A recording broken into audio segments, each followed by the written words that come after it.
Stand for the Pledge of Allegiance.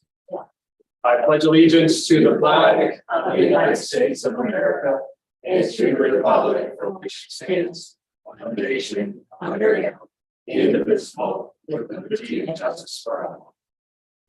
Thank you for coming out tonight, everyone. We have one discussion item, Parks and Rec Department, specifically the coordinator position.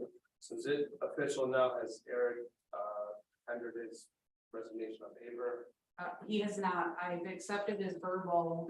He is again still going to do the 3-on-3 tournament, but myself and staff have taken over all of the other programs at this time. All right.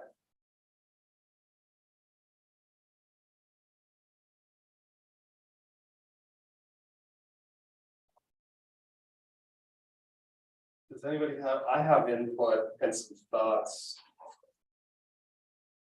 Does anybody have anything they're dying to get out? Yeah, real quick, we post this, right? I know it says committee of the whole, it's supposed to be special meeting, right? It was posted and everything. Like 18 hours. Yeah, I did it that night, on Monday night.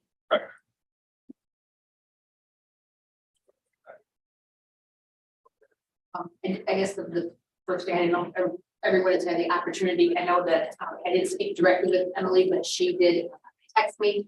And my assumption is everyone has had the opportunity to see her email, which is in writing. If they're provided the opportunity to read that, maybe prior to the discussion. Yes, she would be a community member as well as the part of the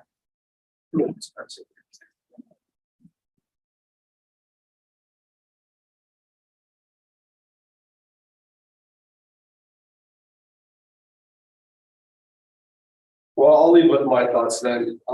As you guys are reading through, I've spoken to a number of people about a number of things that Parks and Rec sort of oversees to get a better understanding.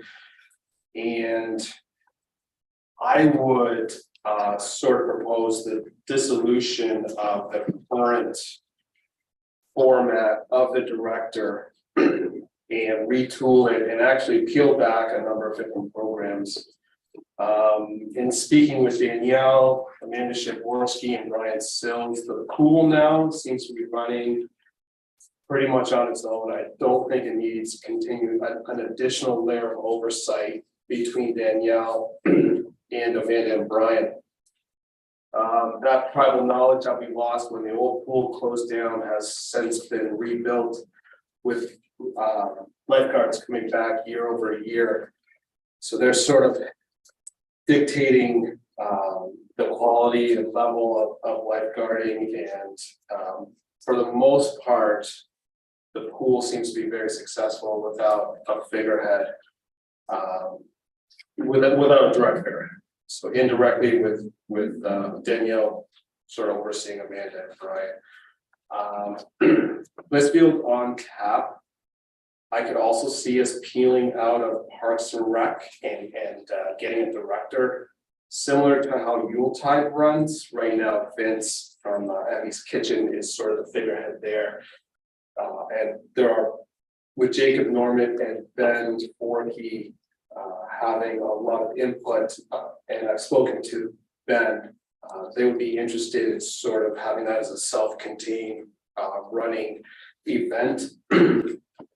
Football, I think, could also be pulled down, similar to how Little League is run. They could get a board, a treasurer, and then hopefully just have volunteer parents sort of on rotation every 3 to 4 years, similar to what I've seen happen in Little League, and obviously some people remain longer. Are you talking to the football, the tackle, as well as the other flag, the whole football program? Yes, because I when I look at that, I think it's like T-ball leading into Little League, leading into baseball. I think cheerleading could probably go with that too. Only because they run at the same time, and I'm sure you could get someone who would spearhead the cheerleading. So that kind of leaves the top 3 that are not highlighted. And then the 3-on-3 adult softball, fall soccer, and then sponsorships and Parks and Rec. So I still think there is a need for somebody to be overseeing the director position. I just don't think it's at the level that, or it needs to be at the level that we're currently funding it. So that's really what sort of I was rolling around trying to digest over the last week. Trying to come up with a fair number. But I think that's something we'll have to talk about. That's what we thought the hours would be that would need to be dedicated towards these individual events or these leagues. So like 3-on-3 tournament as well, I know Eric's been very instrumental in that. If you want to continue running that, could be something that sort of sits sort of some semi-autonomously on its own, or within the confines of Parks and Rec, whatever we so choose. But What would the money, since they've been used as a fundraiser for Parks and Rec, what would the monies from Blissfield on tap and the monies from 3-on-3, what would that go towards? yeah, so that would be a topic of discussion. And the other thing I wanted to say was this would not be an immediate departure. We would have to find the right people and work with them over the course of maybe 1 or 2 seasons to sort of offload this. But yeah, these are money-making events, and definitely Blissfield on Tap is going to need some funding up front. So we'll have to take that into consideration, and maybe they take their balances with them when we create these sub committees or sub units of Parks and Rec.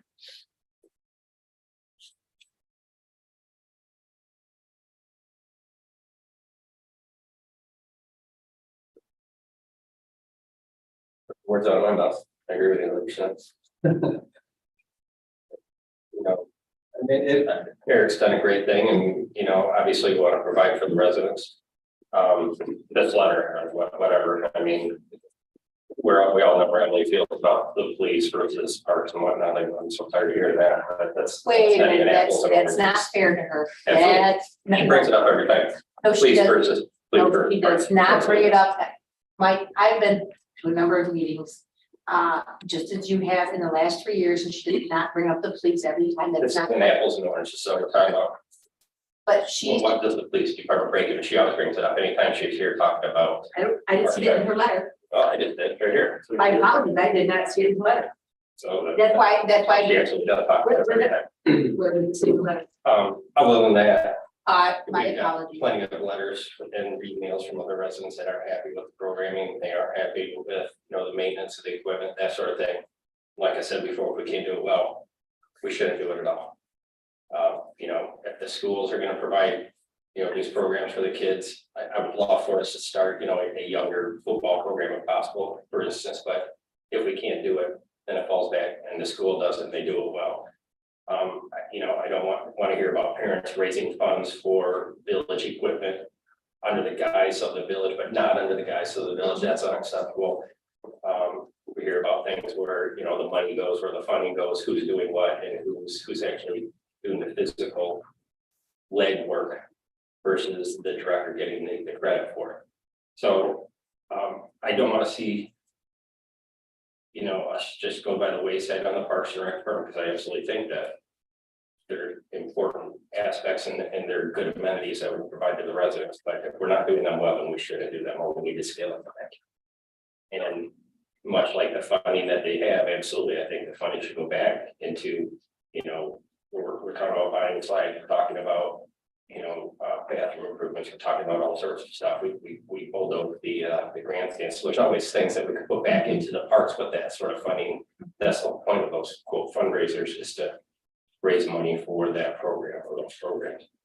So I don't want to see things just fall by the way, and I certainly don't want Danielle to be picking up parts where she should, because again, she has enough on her plate. But if we could do things with volunteers, it's much like the Main Street program, a lot of it runs on volunteerism and you know, the store owners, that sort of thing. So people that have investment need to step up and be put in these positions. If you have children that you want to see play, then be a coach. You know, get out there and help strike lines, do that sort of labor, do those sort of things to help give back to the community. Yeah, and by no means do I mean defund any of the parks. We need to continue maintenance and upgrades and continue to keeping our playground structures looking good and keeping trees and grass and restrooms up to snuff. I think at this point, without a community center, the creation of a full-time Parks and Rec director is not in our future. If it was something that we, you know, had full-time housing, then maybe, but at this point, it just doesn't look like it doesn't look like it's going to get enough traction. So how do we, to Mike's point, run these programs well and offer a great product service to the community, but at the same time, not burden our current staff. So I do think, Danielle, at some point we'll have to sort of have a little bit, but it won't be, you know, it'll be minimal, like less. Sort of like. And we've learned our lesson from the pool from the first 1 or 2 years where we had a lot of kids out there sort of operating, you know, they're the ones that turned that pump up, you know, that thing was smoking hot at one point. You know, but having Brian out there kind of managing things, and then the guys of them becoming more responsible, you know, they do their own scheduling, things like that. Danielle's involved, Brent's involved. Yeah, those are things that I think we should have our staff be involved on. But there's other aspects of having good managers, having good staff, and I think, you know, we've finally got the ball rolling. We're doing well in that regard.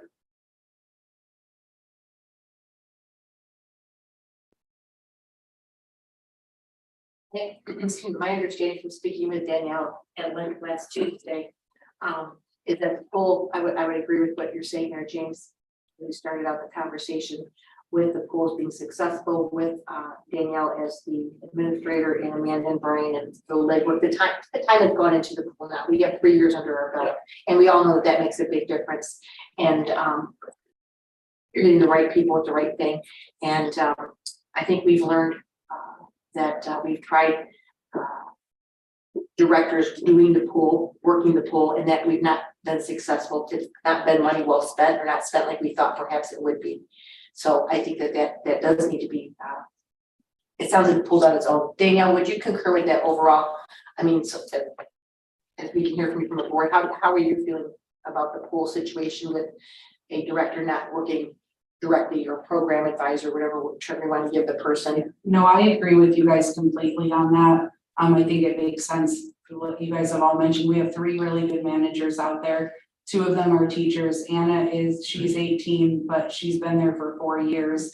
And we have returning lifeguards. And what I've seen too is that those senior lifeguards are even helping to kind of hold those other new lifeguards and other lifeguards accountable and to meet those expectations. So it is running pretty good, or really good, actually, not pretty. The only component that, and I think you guys are saying this, but I do want to be very clear, is I don't do that by myself. DPW is instrumental in helping take care of that pump room, that pump house. And I would leave that the same way, that they continue to do all of the mechanical things.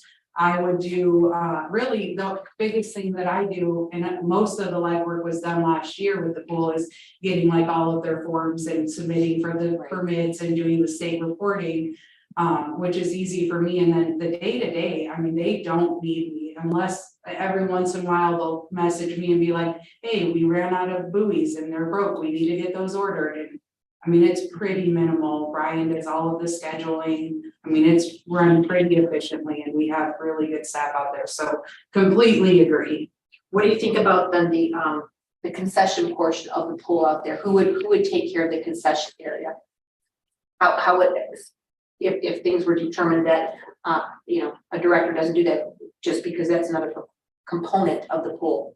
So right now concessions is under the managers as well, and I would envision that staying the same. The only thing that we do for concessions, I've even taught now a couple of the employees how to do inventory and everything, and they're taking care of all that, is actually going to pick the items up. Okay.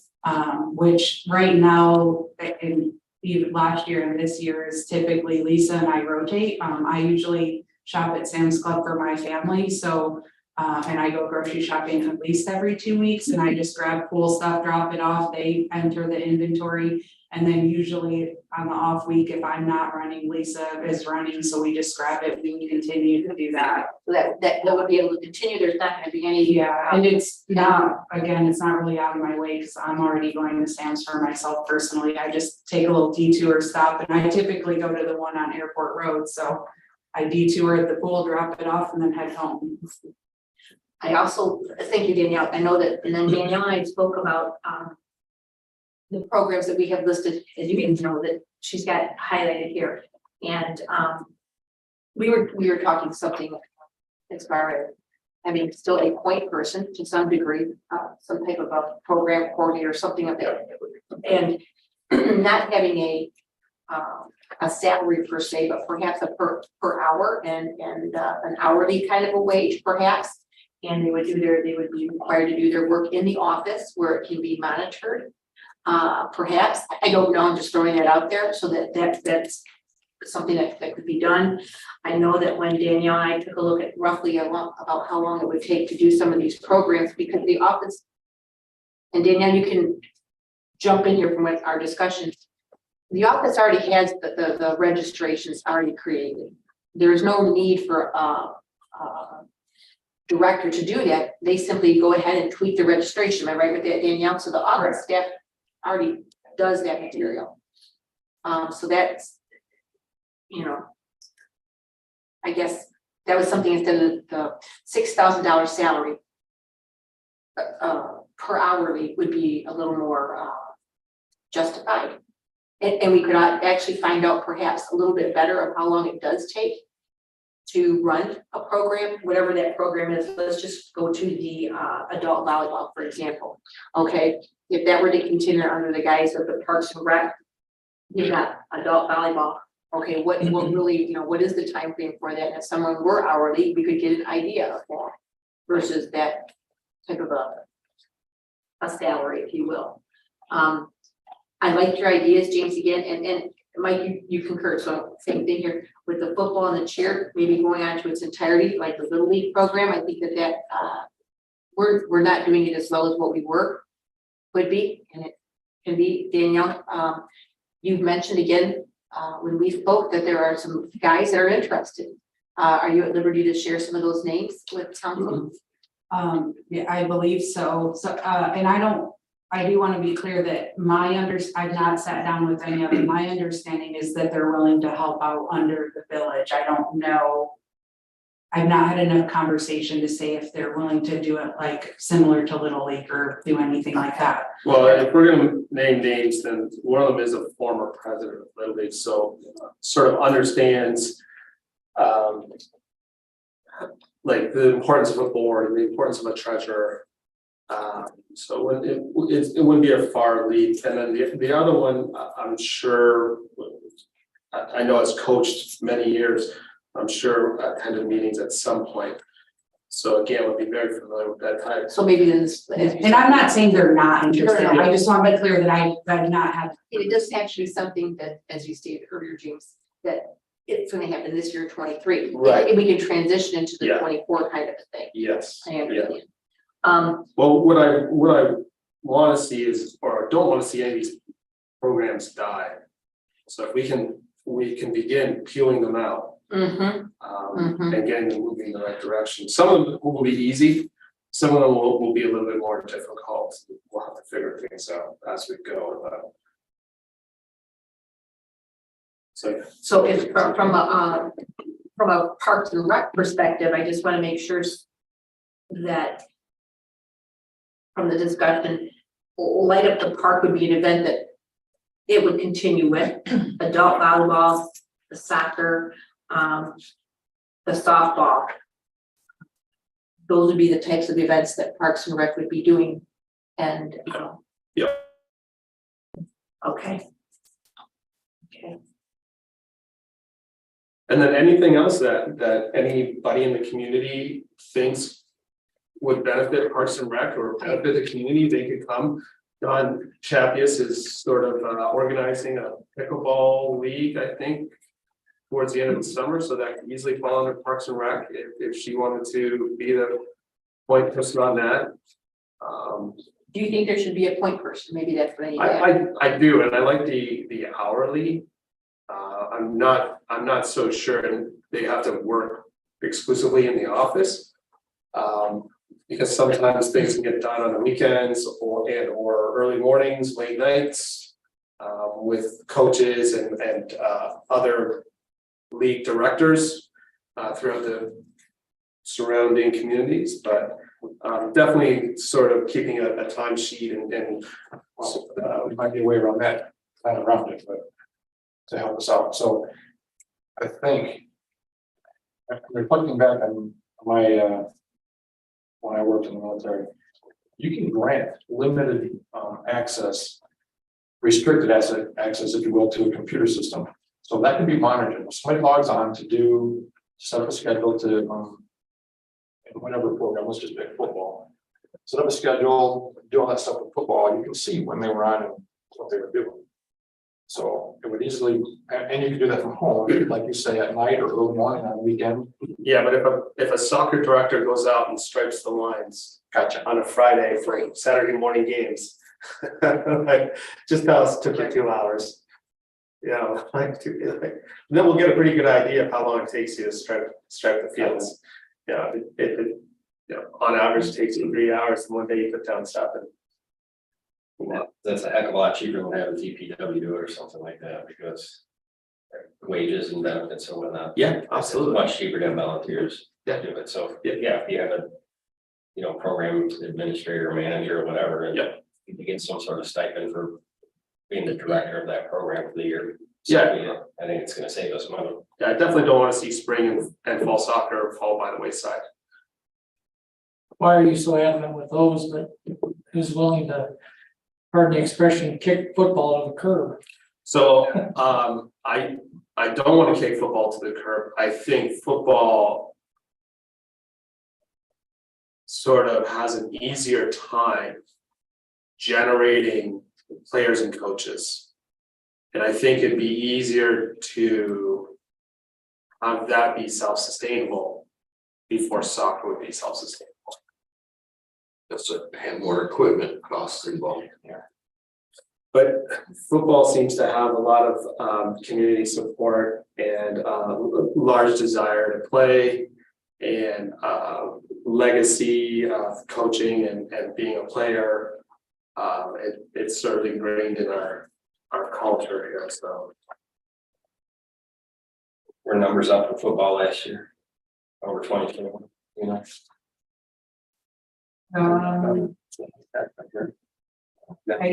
I do think we had 29 total for flag, 114, or I'm sorry, for tackle, 73 for flag. And I did include that the previous years that, sorry, it's. It is more than 21. Yes. Those are more. Every time I think football is starting to wane, it surprises me, the appetite for people to play the game. Yeah, we didn't have flag the year before, we didn't have enough people.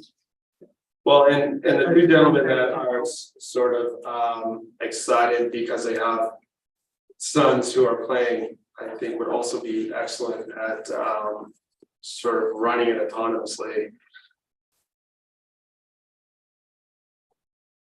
So what if, I'm just throwing some ideas out here since this is what this is about. The light up the park, the adult volleyball, spring soccer, softball, adult and fall soccer. those monies may not be enough to support the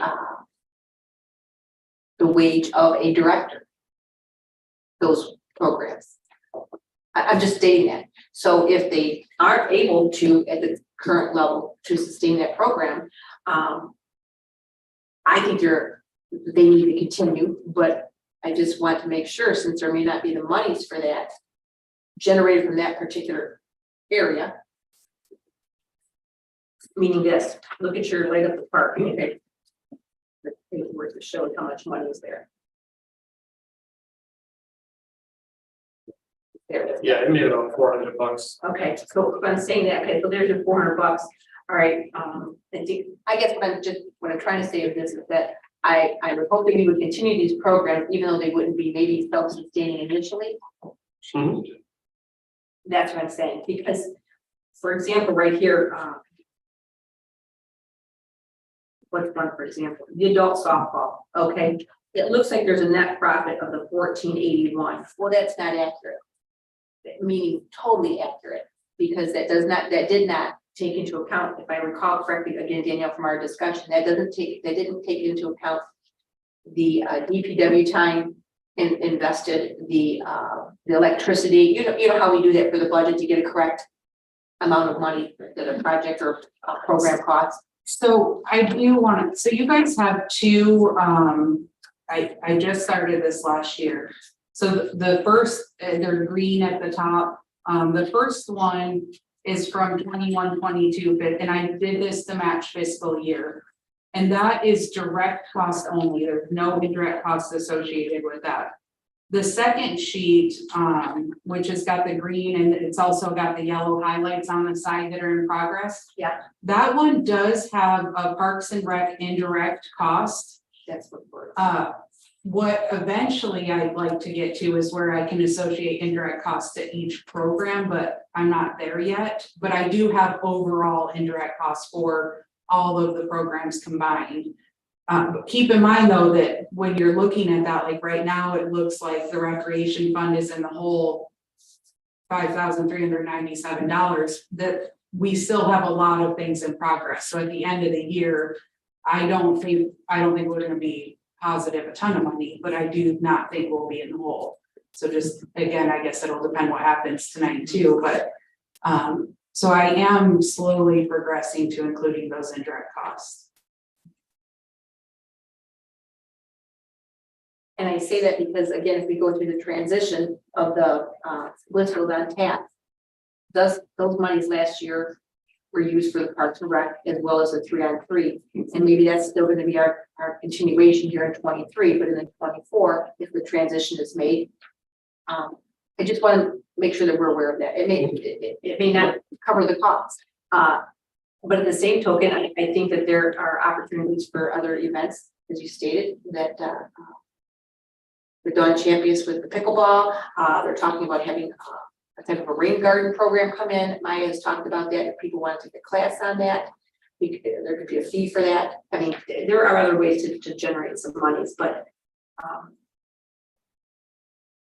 Well, Light Up the Park kind of expanded last year, it did. and so we purchased more cords and Right. whatnot for that, so that won't happen every year. And a lot of that fell back on our staff, in DPW and purchasing the Christmas trees. Other than that, there's really no. No, there's not. expense You're right. around it. You're right. So it's, You're right. So that one, no, that should not be, but, and actually, the football is kind of a big money eater, if you will, because of the equipment and materials necessary. And, that's something I don't know. just at the long tenure that I've been here, we used to be able to give some money to the Parks and Rec department to do different events or do different physical improvements, things like that in the past, out of the general fund, whatnot. Again, budgets Right. being the way they are and tight as they are. I would love to see some sort of money roll back into the department so they have some sort of funding and mechanism saying, this is what we want to accomplish next year. We want to replace this bathroom. We want to improve this shuffleboard or whatever we want to do. So that you guys on the board have a meaning and a reason to Well, be on that the was board. the And next that's a challenge. question I was gonna ask is what is gonna be the meaning of being on the board of Parks and Rec? What is the definition for being on it?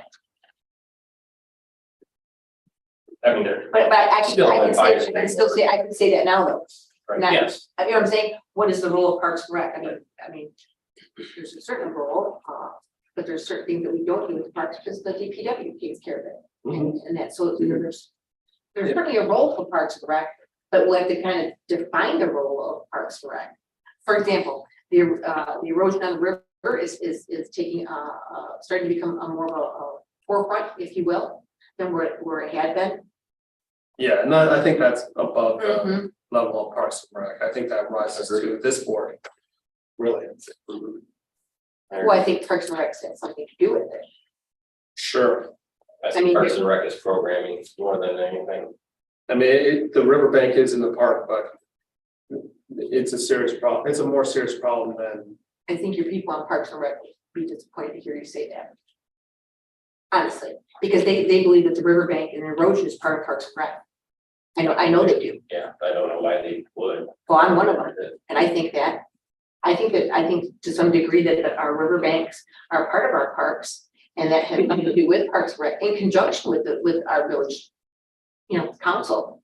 I don't think it's solely Parks and Rec, but I do think that we are mediating right now, relationship with two groups for the erosion on the river. So I think Parks and Rec, would you concur with that, Danielle? That part, I should say, not that you necessarily agree with that, but that the Parks and Rec believes that Yes, the erosion is part of the Parks and Rec program. yes. If it's not, then you guys need to tell me and I need to tell them and Danielle needs to tell them because that's not our assumption. I would say it's not because they officially don't have any physical hearsay or say in the matter. They're an advisory board. They have, they can do legwork, they can get connections, they can set up whatever. But again, they don't have any ultimate authority or decision making or. No, but we would have the connection making and suggestion making and saying, hey, we've met with these people. That's what I think they're doing. That's what I don't they're think they're making, I think they're. No, we trying can't to- make any decisions without us up here. We recognize that. right, yeah, but I think that falls back to my original statement. The erosion arises to this, the decision comes from here. Ultimate decision comes from here. The But Parks if and Rec- Parks and Rec is wanting to do the legwork, then that's fantastic. Yes, they want to do the legwork Please do. because So I guess what I'm seeing here is that for the most part, everything will stay intact under our banner, with the exception of football, be it flag or tackle, possibly cheerleading. Is that what you're saying? So football, flag, tackle, cheerleading and is a subgroup. Blissfield on Tap would be run as its own entity. And then, the pool. So if Blissfield on Tap is run as its own entity, any profits made are going to what? that's what I was asking. Back into it. Back into Blissfield on Tap? I would see Blissfield on Tap being something similar to Yuletide and or the River Racing Festival. Well, Yuletide is under the guise of GDA.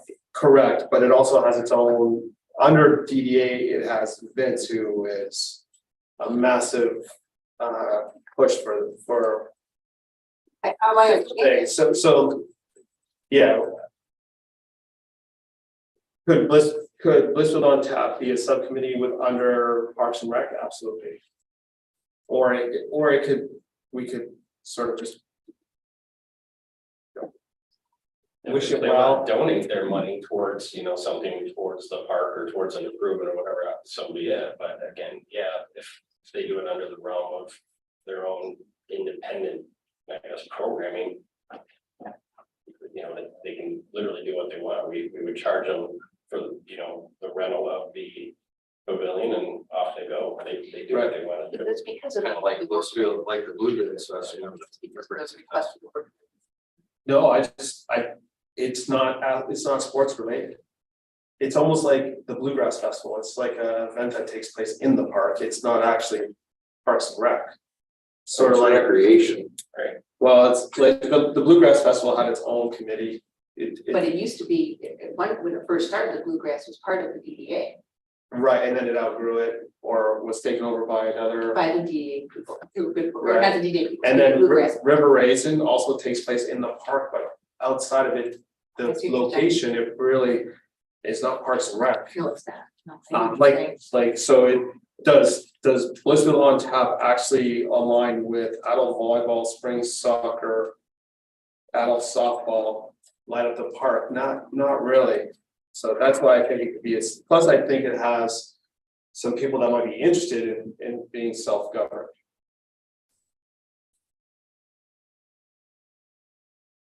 Yeah, because I mean, again, it's a double-edged sword, because obviously, say, B-Town got some business out of it, so I would consider it, maybe it's a DDA event, it's an event.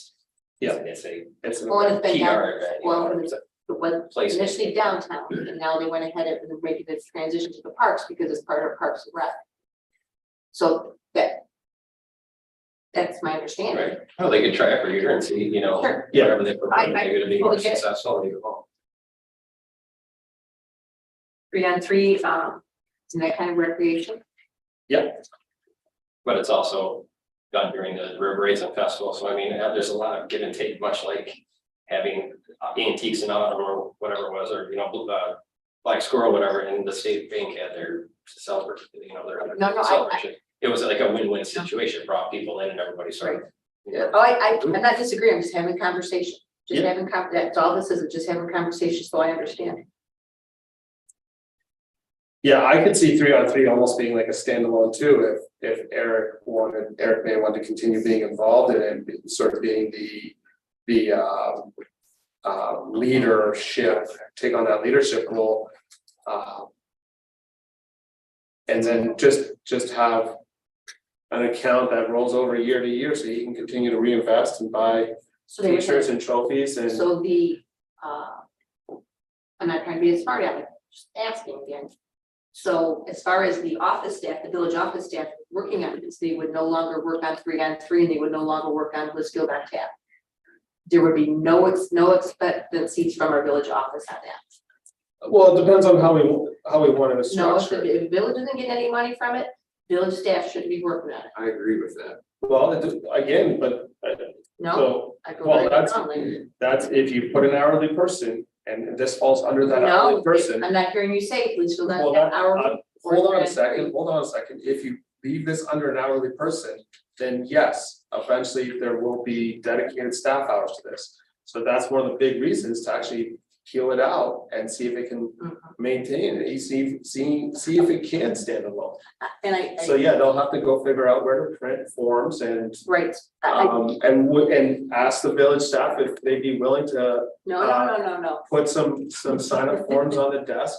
Okay, sign up forms on the desk, but as Yeah. far as village collecting and event right or whatever else, Yeah, no, they would cut the costs. that's right. Okay.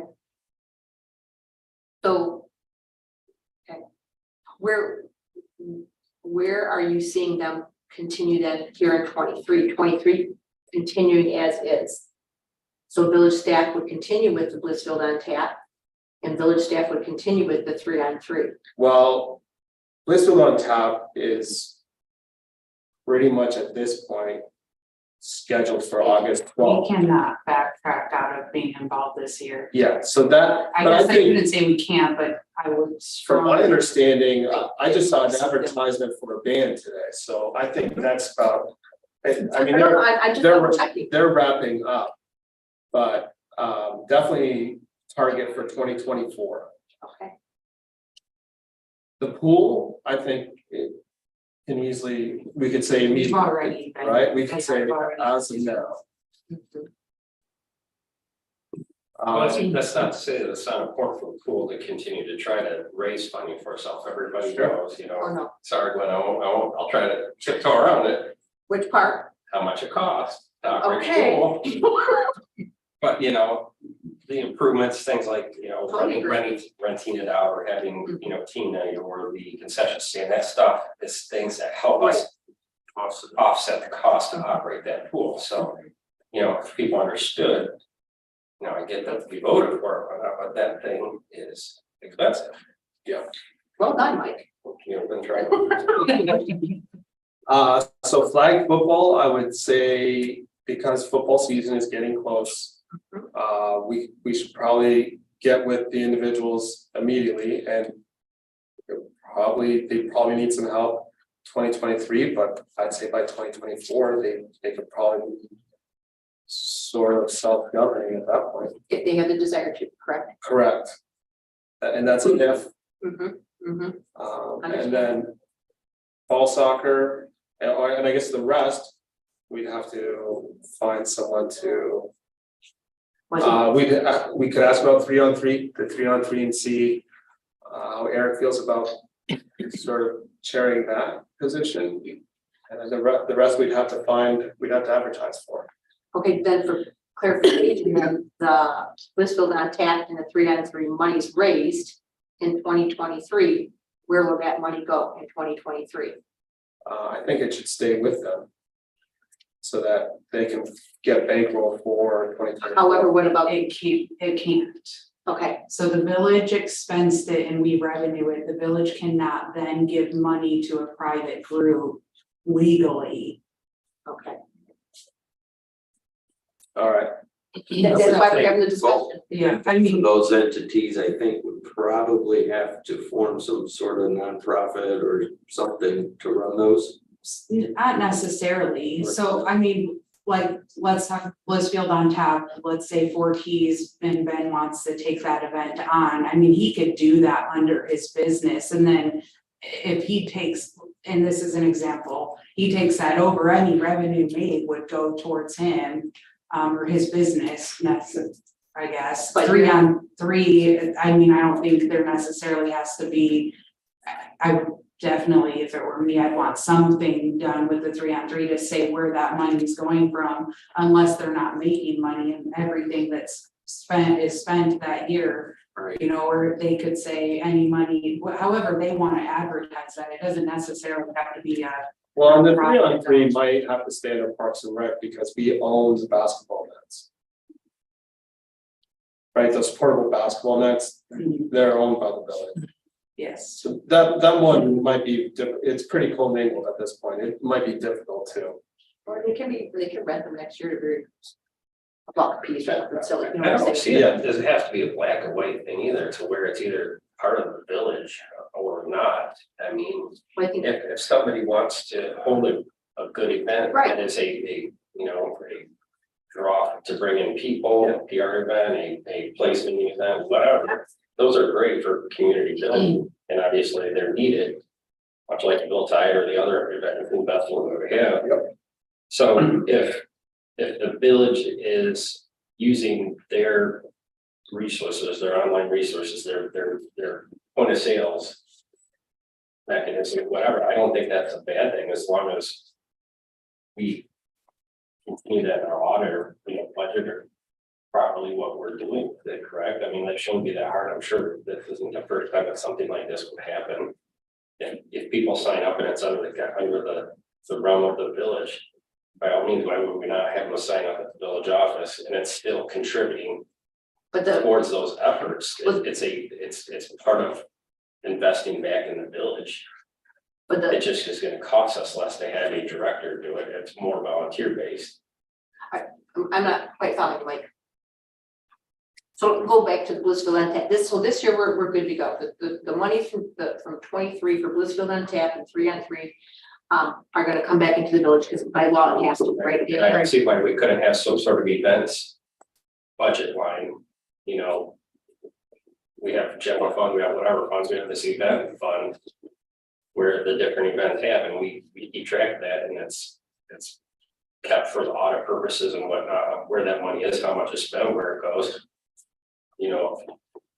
Why can we not do these events that don't just fall under DDA or Parks and Rec or whatever? Because our village people are working on those events. Example. And I'm not saying we couldn't revenue and expend it. What we can't do is, for example, this year Blissfield on tap, let's say it makes $4,000. I can't take that pot of $4,000 and give it to 4 Keys for the event next year. That's what we would get.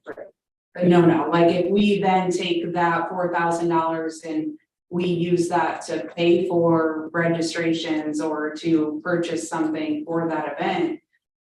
Probably we could do that, but then again, you're starting to get kind of convoluted because if now 4Key runs it in 24 and we took village funds to pay for certain things and then they collect all the revenue, now you're getting back into where we're gonna get in trouble.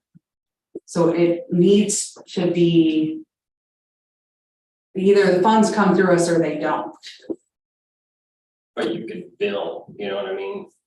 For, it shouldn't be that hard to say, okay, we spent this much time signing people up, collecting cash or whatever, or putting it into the system. We know it's gonna happen under the realm of the village. We charge that to the program. It shouldn't be terribly hard, should it?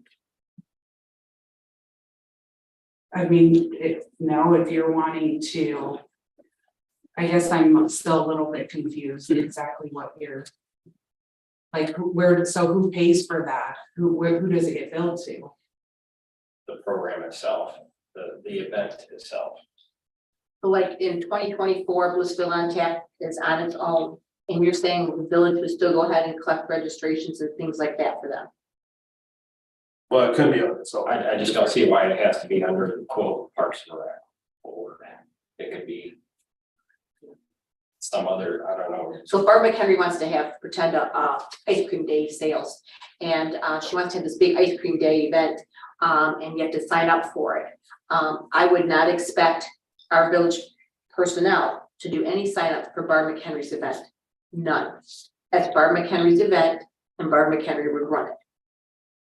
That's what I would look at. I mean, out of like her store.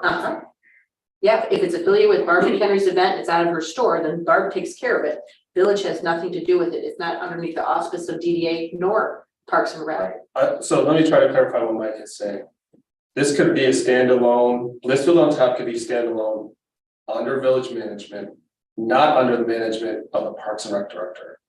It could fall under the board of Parks and Rec. It could fall under a separate subcommittee that's created, but Parks and Rec director would not be dedicating any hours to it. Village could still collect, we could still roll funds over year after year. We could, at that point, Danielle, we could create its own account and the funds could roll. Is that correct? Yeah, I mean, it has its own account now. Okay. All right, so from what I hear, it sounds like we need to have a number of conversations with some people in the community. Definitely football, definitely Blissfield on Tap. I think a pool is resolved. And then, once those conversations are had, we then could probably propose a better director position that would chair, light up the park, adult volleyball, spring soccer, potentially 3-on-3. That might be its own, still under the village, adult softball, fall soccer, and whatever else comes their way. And that's that hourly position that Gwen proposed. Does everyone agree with those sort of takeaways? And again, you know, it's not to negate the programs or disband them or whatever, you know, if say Bedford or Sylvania or something has a great showing of football, maybe we provide a bus, maybe we somehow work to get people down there. I mean, there's ways around that to provide quote recreational services for people. But again, we're just not big enough to say we're not, much like James alluded to, we're not a Y. We don't have, No, we're not. you know, the numbers to make the programs work. So if somebody else is doing it well, there's always a way that we can combine with those other entities to get people the programming that they want. Yeah, and if someone is concentrating on something, I'm sure that they'll elevate the product or service. So. I guess I take a step back and not to beat a dead horse or anything, but I mean, the timing is a little bit odd for Eric stepping away. He was kind of trying to grow the program, trying to grow the position. Why not? I mean, what brought this about? And did he have his evaluation? Is he just tired? Does he not see it growing? Is he overwhelmed? Just doing too much. I kind of feel like he might have been overwhelmed. That's just my opinion, but I don't know. I don't expect what to say. When Eric resigned, the only statement he said, and that's all I would share because I don't want to speak for him, is that he didn't like the direction the department was going. What that means, what that entails, I don't know. And I mean, I will share, he did have his evaluation. I'm not gonna go into that publicly, Right. especially again without him here, but Yeah, it's just a challenge, you know. We want to provide the program and the services that we can, but we have to prioritize them. We have to do them well, we have to do them right. So again, more than ever, people are cognizant of what we're spending, where we're spending, how we're spending. So we really need to take a step back and do our due diligence on, you know, what are we budgeting for and what's the best bang for the buck? Well, as well as having the expectations that the board has, the job description has, and those expectations being met. I have some concerns, I guess. I'll just express them. I know prior to last year, when Eric was hired as the Park and Rec director, there was a separation of the pool duties that were not his. When that became his, there was additional pay given to him to run that. If you take that out of that pool now, and we end up hiring another Parks and Rec director, I'm assuming that they would be at the same rate that Eric currently was. Because they're not gonna be running the pool. So if they're not gonna be running the pool, and let's say we pulled out the light up the park, the Blissfield on tap, and some of the other things that are in here that we talked about separating out, with the exception of maybe football. And I'm not saying that I'm in favor one way or the other on taking football from the Parks and Rec. Now you've rolled back that pay scale to where you're down around the $7,000 number for a part-time Parks and Rec director. And you leave all the sports, which are parks and recreation, under that banner. Then you have a person here to run them and make sure that they're run the way that they should be. And then you follow whatever job description is printed out and provided. You adjust the job description that we currently have back to those programs specifically so that they are in charge of them wholly under the village's umbrella. And leave all the sports together, leave volleyball, adult volleyball, spring soccer, fall soccer, flag football, tackle, cheerleading, under that banner of Parks and Recreation. As well as Gwen brought up about maintaining the riverbank and working towards things that would benefit the river itself. Yeah, that's what's being And our proposed. parks. That's what's being. Well, but you're proposed. talking about taking flag and tackle and cheerleading and dumping them out somewhere else. Yeah, we're talking about going to an hourly rather than it's the salary. Well, and that's fine too. I'm okay with the hourly. But I'm just saying, I feel that if you take any of the sports programs and split them off and hand them off to a separate entity, that you're asking for confusion. Well, And I'm so not here to pick on Eric, Upward runs fairly successful and Little League is extremely successful. So, but they are run completely separate. and that's what I'm proposing with football as well. So why just football? Why not all the sports? Because I think football has the capacity to stand on its own. I don't think the others do. I don't think soccer will succeed unless you have someone who is essentially paid to make sure it's successful. I think football on its own will be a success. Spring soccer generated $2,905 in revenue per net profit in 21-22. Now, granted, there's no direct cost involved in that, but they're there. The 3-on-3 tournament that year generated 502. The adult softball generated 1,481. Fall soccer generated 1,463. Flag was 3,208. Tackle football was $3,005. I strongly disagree with that. All those programs right there is over 10 grand. Now, granted, there's not monies in there for the indirect costs for DPW or the office staff in here picking up a couple hours to help with things. So you've got the monies there in those programs that you're gonna kick flag, at $3,200, black tackle football at $3,000, and cheerleading at a couple $100, you're gonna throw $6,500 out the window? No, I'm gonna allow that to go and be a success on its own. I don't see. Again, soccer has a ton of attrition once people start playing other sports. They go to baseball in the spring, they go to football in the fall. If you look at youth registration, it's high numbers when they're 3 to maybe 6 or 7, and after that, the numbers drastically fall off to the point where they struggle to put teams together. Football is not having that problem. So why are the football numbers half of what they were? I can't explain that. I'm not quite If sure. spring soccer and fall soccer are half of what they were, football falls right in line with that. I'm just throwing numbers because if we're gonna think about this, I feel, if you wanna run the program the way it should be ran, first of all, you gotta make sure. Well, the other thing I'm trying to do is, I don't think there needs to be a creation of this individual.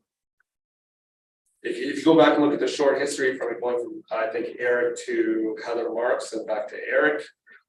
It's never grown the legs we thought it could. So how do we create the most value for both the village and the individual at the right price point? Well, actually with Heather, it did grow. Okay, it did, 2 new programs came on board. It did grow, but it's never gonna be self-fulfilling. It's never gonna be We're at gonna that have a level. full-time position, No, but we no. can have a very good, if the right person is in the position. Yeah, you gotta find that right person as well. The other thing is, it's a lot of hours. It's a lot of dedicated hours, so you can subdivide those hours. You also need Hopefully- to find somebody who's a retiree or someone who works a part-time job. Because I'm gonna tell you, I think that's part of the reason Eric got burned out. He's working a full-time job and then coming in here. And trying to appease everybody in the Parks and Rec board. He's trying to appease council, trying to do this and that, trying to make the program sustainable. So that's kind of always what he wanted. Yeah. But that's hard. You're working 40+ hours a week and then managing all this too. Going back to tackle football, I'd love to see it continue, but I mean, these numbers obviously aren't accurate because we didn't do the thing that second one, then they have to go to the Rotary to get like $3,000 to update them. So I mean, that's pretty much a wash. That's my fear is, again, if we're not doing the programming well, I don't want to see it go away, but if we're not doing it well, then we should do it. If we're not upkeeping the equipment, if we're not having them tested or refitted or whatever, then we can't do that. We can't put ourselves in liability of it. We can't have parents just out raising funds to do it. And why are the numbers dropping? So obviously we're not doing something well in the tackle football program here. That's my point. I've talked about how these events or these programs need to be self-supportive, self-sufficient. Again, we just don't have the money to say we can give $5,000 to Parks and Rec to run tackle football. We can't. So it's a pay-to-play situation. What's that? Well, we sort of can. I say that because if we were to determine that there needs to no longer be a Parks and Rec programmer on working with the pool, there's your $8,000 that we're given there. And I'm not saying the full 8, some of that money could be put towards the Parks and Rec. And this is a whole nother conversation that I know we're going to be having later.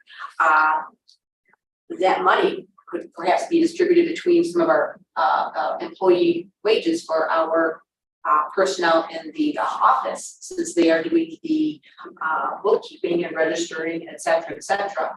And we don't even get into the MML paperwork, but our office people are on the lower end of that spectrum. So there is some money there that we could use for employees as well as for something for Parks and Rec. Well, that makes it go back to a more volunteer base on running the programs that we pay for the equipment and the maintenance and striping, that sort of thing. I can agree to that, absolutely. It's just, would we be successful in having volunteers run something like that?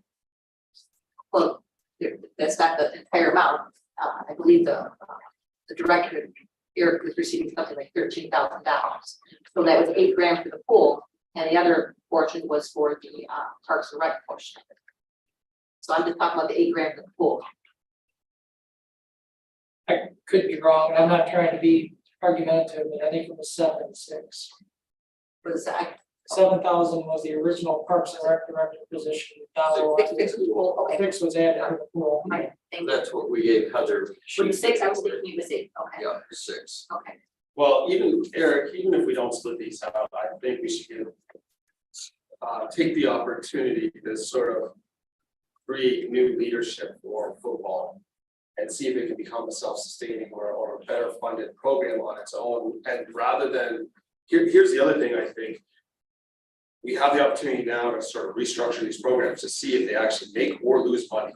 Because if one program is propping up another, is it really adding value to what we're managing?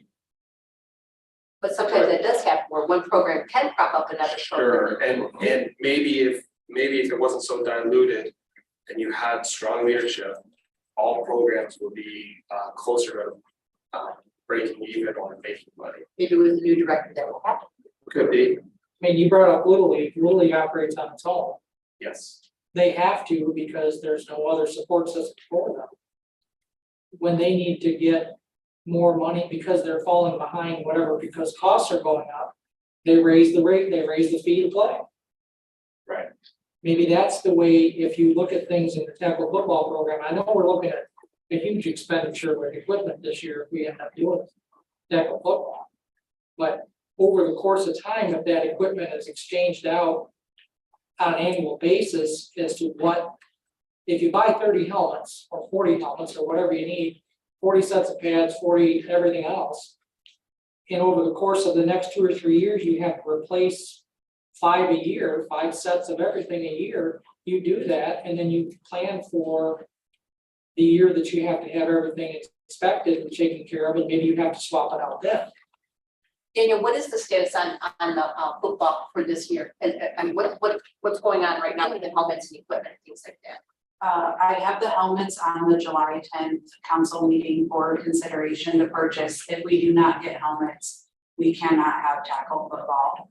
We are definitely getting down to the wire on doing something. I do have 2 parents that have stepped up and agreed that they would help out this year to get the program going.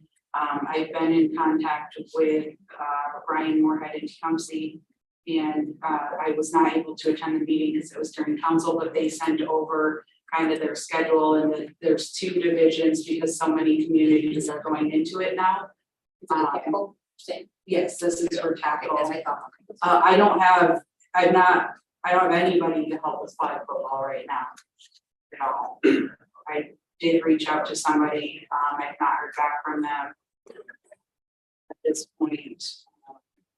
There has always been 2 or 3 volunteers at the tackle football level that have kind of monitored and ran things under the Parks and Rec director over the years, going all the way back 15 years ago when Ben Brown was brought up. There were 2 or 3 individuals, at least 2, that helped to run all of that under everything.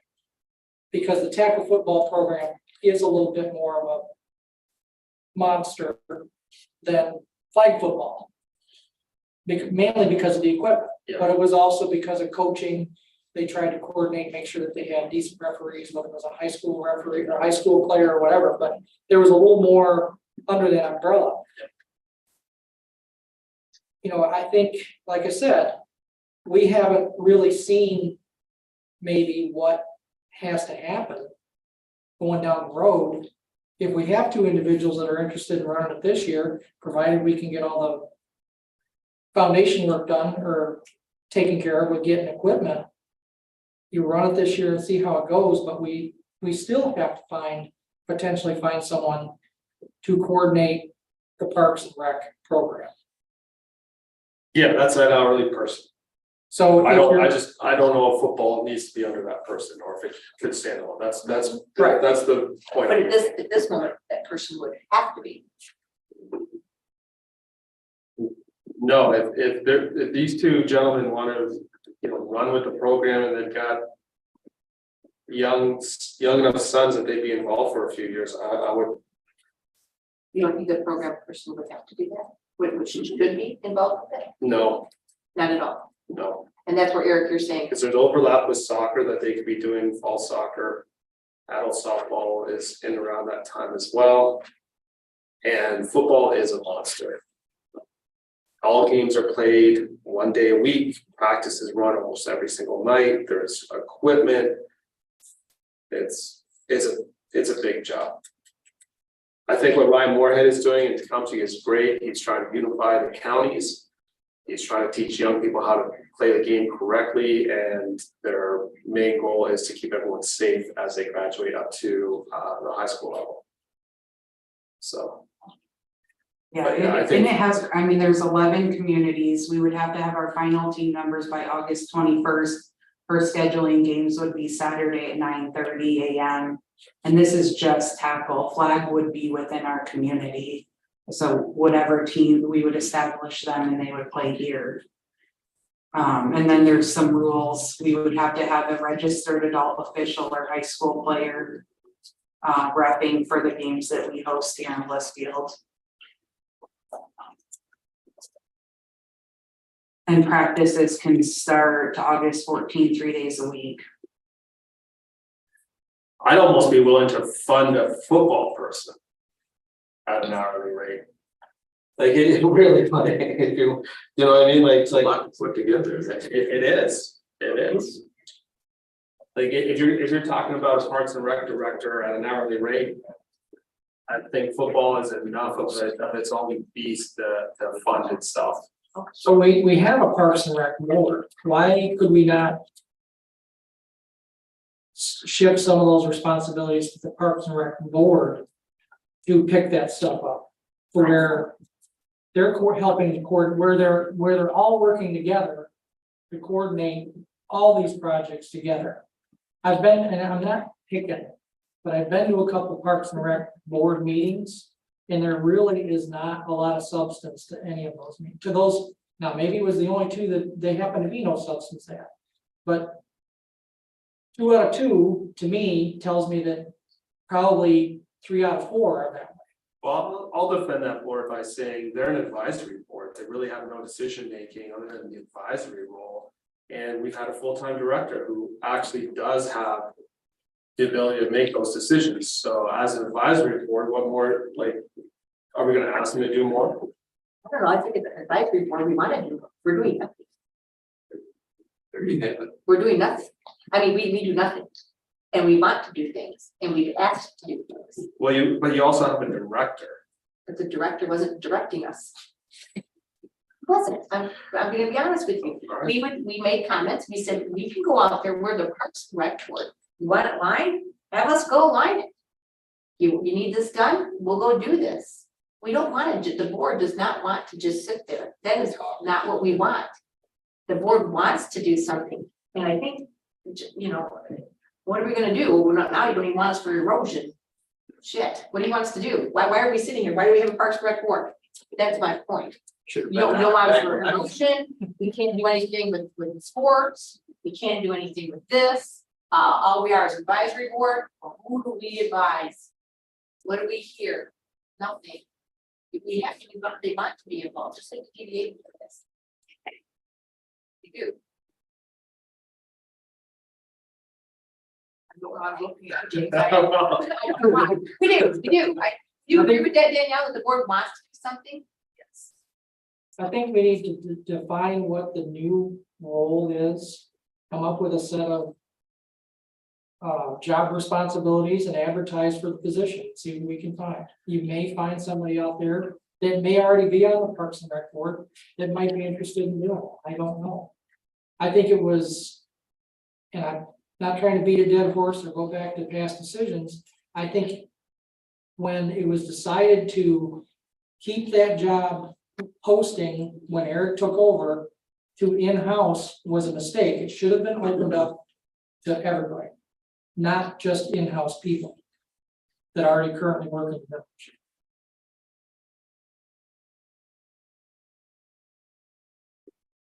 Well, we need to come up with a direction, so we have two conflicting ideas right now. Can we all agree that the pool does not need to be under direction of the Parks and Rec director? Yes. I agree with Yes. that. Okay. So. Blissfield on tap? What am I hearing about that? But under the board, who can stay? Under the Parks and Rec department. Yes. But the Yes, director's not gonna be doing anything with it. The director's not gonna be won't be dedicating any hours to any it. hours towards it. Well, I won't say that, because if you wanna do any programming out there, then you can. Absolutely. We can't make too many decisions today Right. too, because. Well, no, we have to give some direction to Right, Danielle as far as crafting a job, and we honestly can't even, I mean, I I know don't this is a think we public can meeting, talk but about that until we get into a regular public meeting. This is a committee of the whole meeting. Well, you can give yeah, we can direction give direction. so that I have some guidance. You can't make a formal decision, like whatever direction you give me, I'll draft something. And then that decision would be in a council meeting. Like, if we were to list a job posting, we should probably list everything that they would be responsible for, so that they would know they're responsible for football, they're responsible for soccer, they're responsible for softball. When you take a look at the job description, essential job functions number 2. Work independently and be responsible for overseeing programs at designated locations like park, aquatic center, school facilities, baseball, softball fields, blah, blah, blah, blah, blah. I mean, do you want the specifics down there, which activities? Yes, I think so, because I wanna make it crystal clear to people what they're getting into. Gotcha. I would agree with that. Like, if I knew I had to manage a whole football program. In addition to a fall soccer program, in addition to a fall adult softball league. You know.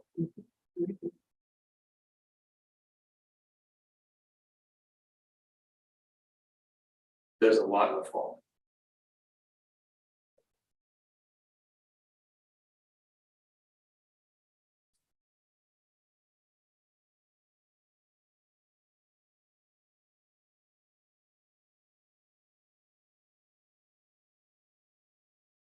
Can't you just strike everything in that position summary that has to do with the pool?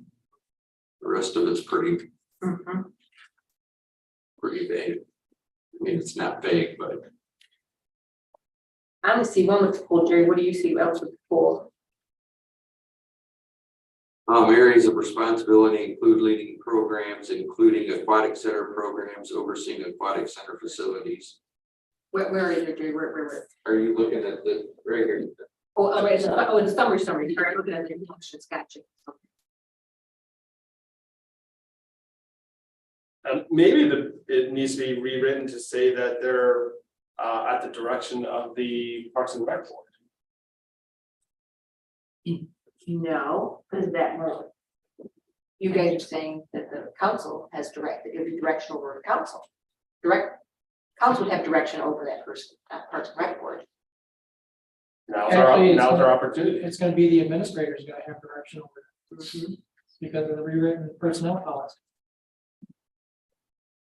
Would that be right, Danielle? Yes, I was just gonna say. Well, you're so- starting to- But Yeah. as far as job functions, it would be to implement the programming decided by Parks and Rec board. Right, it's just like DDA. Yeah, Repeat report to the board, but. It's all into the realm of the bill. Ooh, boy, there you go. How about that? Everton Right up there. Dallas is the right way to do it. I'm perking up. The board would like that, I think. Well, there you go. We'll give some, Well, maybe the board would rather step up and initiate, say, okay, well, Glenn, you have this, and, you know, Andrew, you have this program, maybe you guys get some sort of supplemental for being, you know, supplemental pay for being in charge of specific events that you want to do, maybe you divvy it up. We've had There's some ways dialogue to about do that. As well, and we don't have to pay for a director, you have it being done, again, it's more of a volunteer based with some sort of stipend, and you don't have that. You don't have to have that director. I don't know. There's Still think we maybe need it's just gonna, yeah, it's just doing it right and doing it cost effective. So you said you had dialogue, where did that dialogue? dialogue with, well, it depends, like, well, we said we could help in conference, so when we would come upon, that event, let's just go to, Blissfield on tap. Where's the work plan? What do we need to do? Break it down and we'll do this, and we can do this, and we can do this. Well, didn't quite go that. Same thing with, anything listed here. What would you like us to do in the park? Well, I get paid to do the job. That's true, but we are part of the Parks and Rec board, and that part of your job is to direct us and tell us little minions what needs to be done. See what I'm saying? So we did, in my opinion, we did volunteer, and I think Danielle would concur with that, that we tried. And we would like to do that.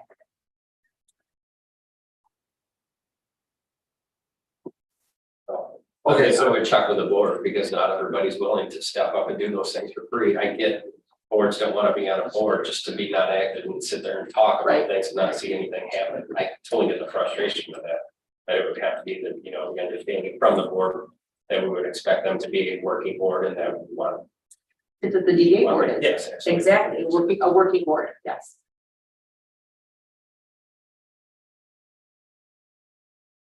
Okay, does that give you enough direction to rewrite the job responsibilities and job posting? Do you want me to be honest right Yes. now? Yeah. Yeah, I have no idea what you guys want. So we want, I'm sorry, we want under essential job functions for.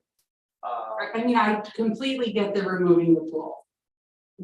Crystal clear on that part. But The everything rest, everything else, you have completely lost me. Okay, so, well, that's why I asked.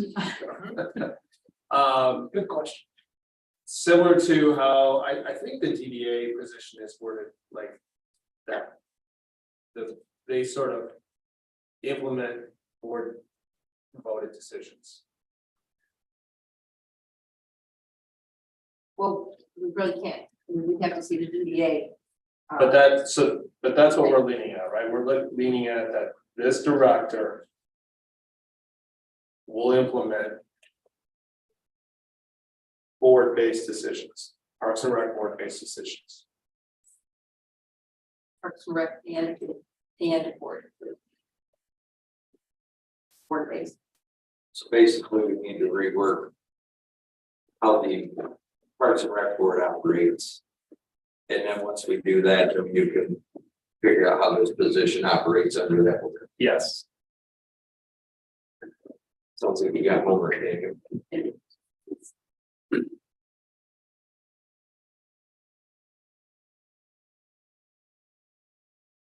I agree. I mean, start at the top, because if I sat on that Parks and Rec board, I would say, why the heck am I here? Because you guys talk about lots of grand ideas. No, But there's no there's no idea. funding mechanism to do it. There's no authority to pull them off anything like this. We get the frustration. Mhm. So yes, let's revisit the entire structure. Mhm. Now it's the opportunity. We tried it one way. It wasn't working. Ish. Yeah. So Daniel, what position does this put everybody, meaning the office in, the village in, what position are we in then? Since we don't have, since we're not making a decision right now, like hourly or where we're going towards, where we're. So with any position, like, especially because this was previously a department head, I will take on the responsibility as the main person, but I will say staff has already stepped up to help me immensely. So when I say I'm taking it on, it is not solely me. But we will do the programs that we have now. I'll work with Parks and Rec board for the minutes and agendas. Yes. Until we get all of this sorted out, and we'll do what we can. I will tell you guys, I know how to play football. My kid plays football. I cannot run a football program. So I'm definitely heavily going to lean on the two individuals with tackle and try to get, I'll do whatever I can to help make it successful. I'll do registrations online. Lisa is great at doing our social media posts, things like that, I'll get the equipment they need, but I will need them, and then I'm hoping that we can get somebody or somebodies to step up and do the flag football program. Again, I'm good sorting teams and making a schedule, I can do that, but I will tell you, and this is similar to when Heather left with the DDA. I love my job, but I'm not going to be out there every Saturday at these games. I need time with my family too.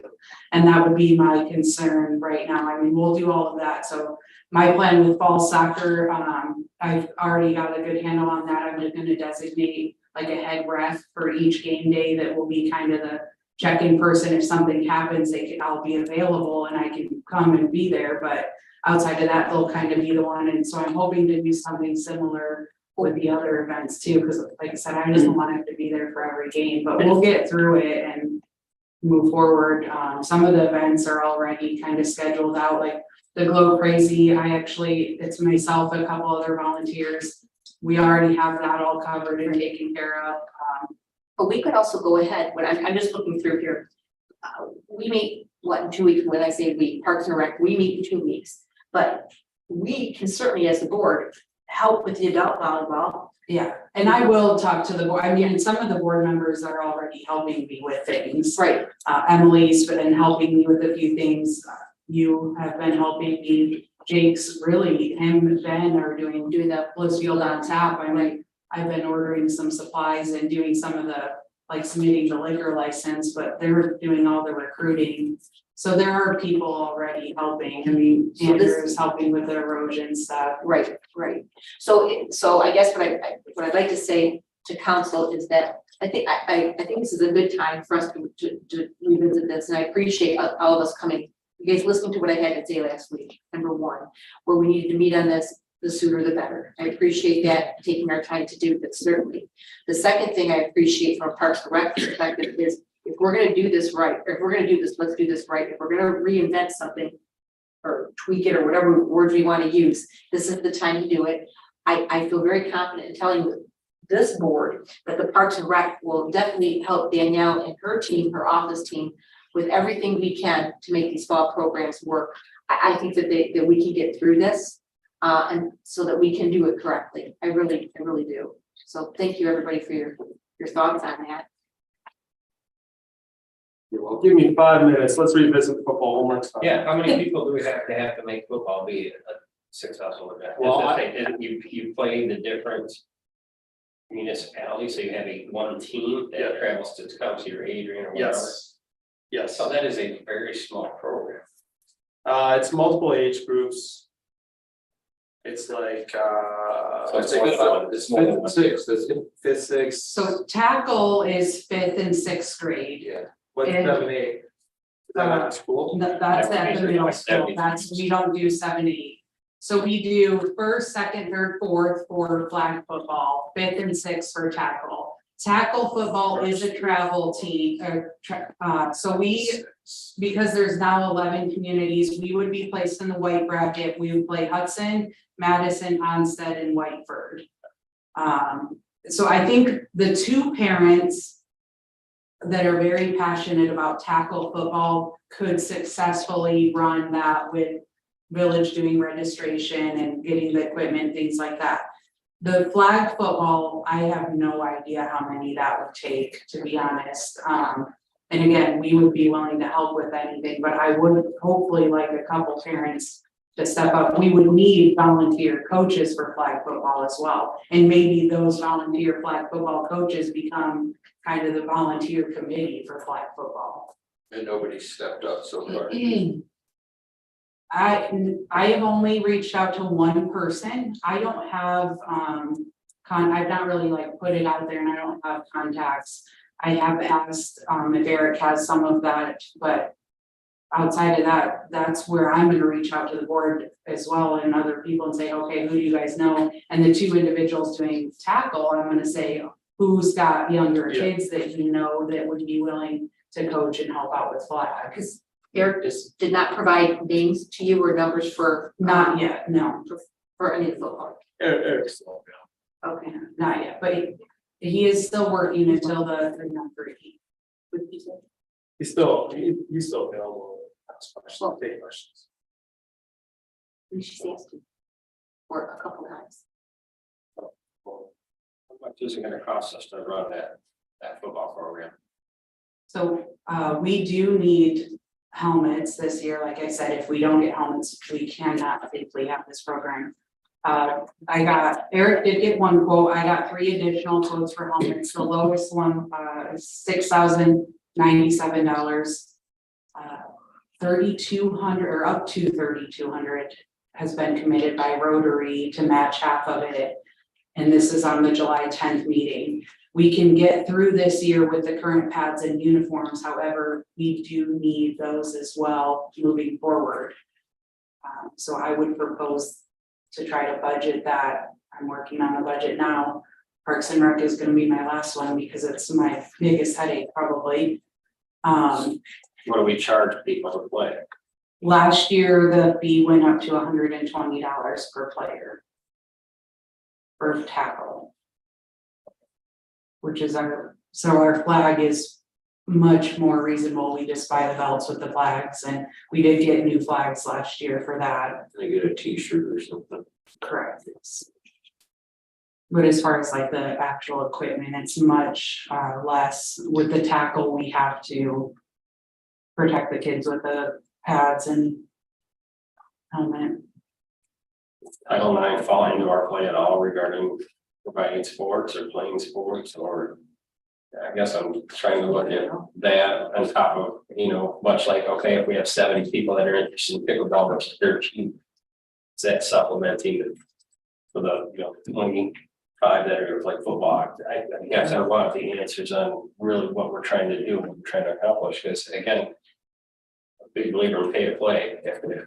If we're shelling out a lot of money to put on one program and we're skipping on another program, that's not technically fair or ethical in my eyes. So again, the big picture, I want to see lots of numbers and data to state this is what we're trying to do, this is what we're trying to accomplish, and how we're going to do it.